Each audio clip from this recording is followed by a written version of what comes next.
Olá, meus amigos, tudo bem? E hoje, para a honra e glória de Senhor Jesus, nós estamos aqui para mais um vídeo do nosso canal, porque é tudo dele, por ele e para ele, através e por intermédio dele foi feito todas as coisas. E hoje nós estamos aqui para o 6º vídeo da nossa série, a série sobre os 12 apóstolos de Jesus. Já falamos sobre a vida do apóstolo João, já falamos sobre a vida do apóstolo Pedro, sobre a vida do apóstolo Tiago Maior, sobre a vida do apóstolo André, sobre a vida do apóstolo Filipe, e hoje nós vamos falar sobre a vida do apóstolo Mateus, que através da vida dele nós temos muitos ensinamentos sobre o nosso crescimento espiritual. Antes da gente começar, eu gostaria de te pedir, se caso você ainda não é inscrito no nosso canal, você possa se inscrever, que você possa ativar o sininho de notificação. Se ao final do vídeo, se você tiver gostado desse vídeo, que você possa curtir e compartilhar com pelo menos 3, 4 pessoas para nos ajudar, para que essas mensagens cheguem a mais pessoas. Amém, queridos? E falando sobre o apóstolo Mateus, nós podemos dizer aqui que assim como Mateus, ele também é conhecido como Levi. Mateus, ele nasceu na cidade de Cafarnaum. Seus pais, nas escrituras não temos nomes se especificando a ser o nome de sua mãe, mas a Bíblia cita como Alfeu sendo o seu pai. Interessante, como eu disse, no próprio Evangelho de Mateus, quando Jesus se encontra com ele, Jesus passa pelo lugar onde Mateus estava sentado à mesa, realizando a cobrança de impostos. Jesus olha para ele e diz: segue-me, e ele o segue imediatamente. Mateus cita no seu evangelho escrito por ele como seu nome Mateus, e nos evangelhos de João e Marcos é citado como Levi. Então é importante que alguns historiadores, alguns teólogos acreditam que o seu nome era Levi e foi mudado para Mateus, ou algumas pessoas também acreditam que, na verdade, quando se trata do nome em grego é de uma forma e no hebraico é de outra forma, mas eu particularmente acredito que assim como Jesus fez com Simão, para Pedro, eu acredito que Jesus queria dar uma vida nova para Mateus e de Levi começou a chamá-lo como Mateus.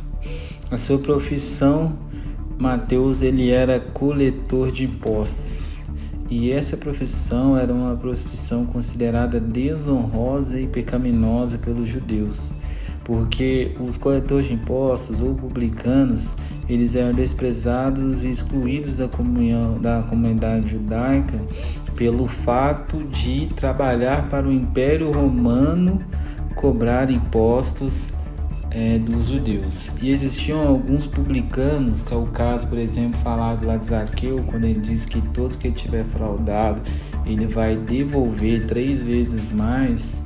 Isso nos mostra que, assim como Zaqueu, muitos publicanos, eles colocavam cargas ainda acima dos impostos do que os romanos haviam especificado para ficar para eles próprios, para colocar nos seus bolsos. E assim, as pessoas não podiam confrontar eles, porque eles eram enviados do Império Romano e muitas vezes já iam escoltados por eles próprios.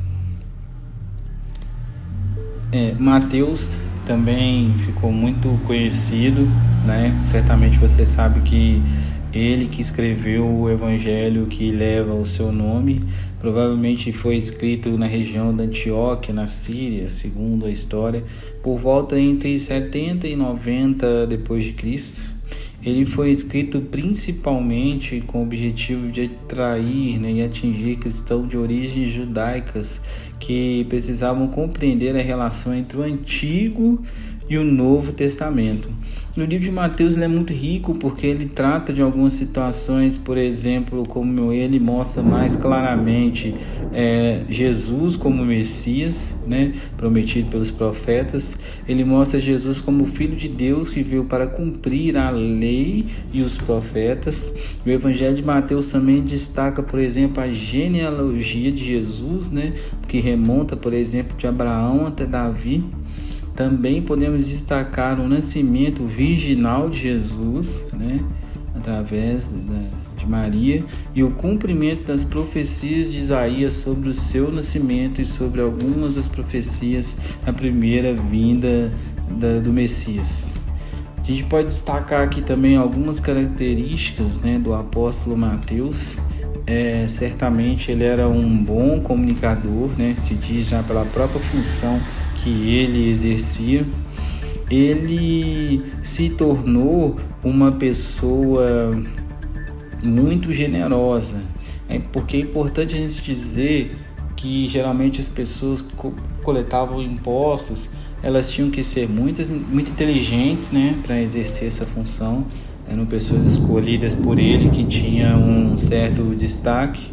E é interessante dizer que muito provavelmente a pessoa, para ela aceitar uma posição dessa, era saber que ela ia ser rejeitada por todos, elas se apegavam, no caso, ao dinheiro e à ganância, né?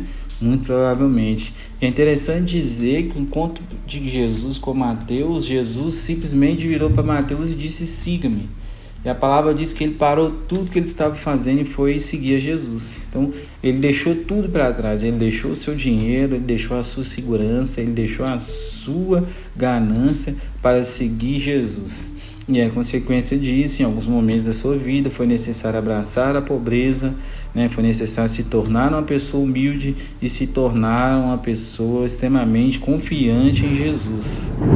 E esse é um dos fatos que fez com que ele se tornasse de uma pessoa gananciosa para uma pessoa generosa, uma pessoa muito inteligente.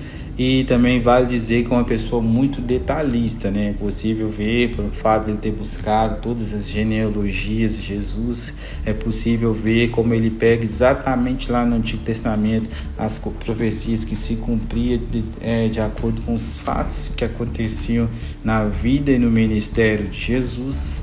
São uma das características que nos afirmam isso, né? Como ele escreveu detalhadamente, por exemplo, o Sermão do Monte, de forma mais objetiva do que qualquer um dos outros apóstolos. Vale destacar a sua caminhada depois da ressurreição de Jesus. Segundo a tradição, muito provavelmente ele evangelizou na região da Arábia e na região da Pérsia, em algum momento também na região da Antioquia, na Síria. A sua morte, segundo tradições, foi na região da Pérsia, por volta do ano 70 depois de Cristo. Não há um consenso muito claro da morte de Mateus, tá? A tradição, algumas pessoas acreditam que ele foi morto à espada, algumas pessoas acreditam que ele foi decapitado e depois queimado. Mas a grande maioria, pelo que a gente observa através de estudos, é que a maioria das pessoas acreditam que ele foi morto a golpes de espada. Tá bom, queridos? E para concluir, o Mateus traz para a gente um ensinamento muito lindo de Jesus para as nossas vidas e para a nossa caminhada cristã.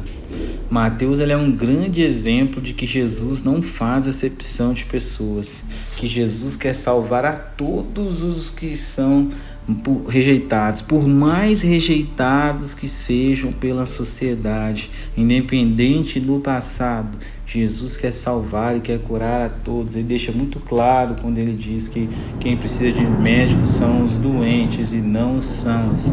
Então Jesus veio para nos curar, para nos transformar, para nos perdoar, para nos dar perdão. E talvez você que está aí na sua casa, você acha que a sua vida não tem mais solução, que talvez os erros que você tem cometido não tem mais perdão, você se sente rejeitado pela sociedade, talvez pelos seus pais, talvez num relacionamento fracassado, talvez no seu emprego, mas você saiba que independente da sua situação e aonde quer que você esteja, Jesus, Ele te ama e está de braços abertos esperando por você e nunca irá te rejeitar. Pelo contrário, Ele está de braços abertos esperando que você tome a decisão. Se você não aceitou Jesus como seu único suficiente Salvador, peço que você faça isso agora, e mesmo no seu lugar, que você feche seus olhos e repita comigo: Senhor Deus, Senhor Pai, venha fazer morada no meu coração. Eu te aceito como o único suficiente Salvador da minha vida. Tomo posse da vida nova que o Senhor nos traz através do sacrifício da cruz. Venha me transformar, venha habitar em mim, venha me encher do teu Espírito, venha me fazer uma pessoa nova na tua presença, que caminha contigo, que é verdadeiramente feliz em Cristo Jesus. Meu irmão e minha irmã, se você fez essa oração, saiba que o Espírito Santo de Deus já habita em você e que nos céus a palavra diz que há festa quando o pecador se converte. Então eu espero realmente que você possa ter gostado desse vídeo, que possa ter edificado a sua vida, que você possa comentar e compartilhar com mais pessoas, e que o nome de Deus seja glorificado. Até o próximo vídeo, queridos. Fiquem em paz. Um abraço.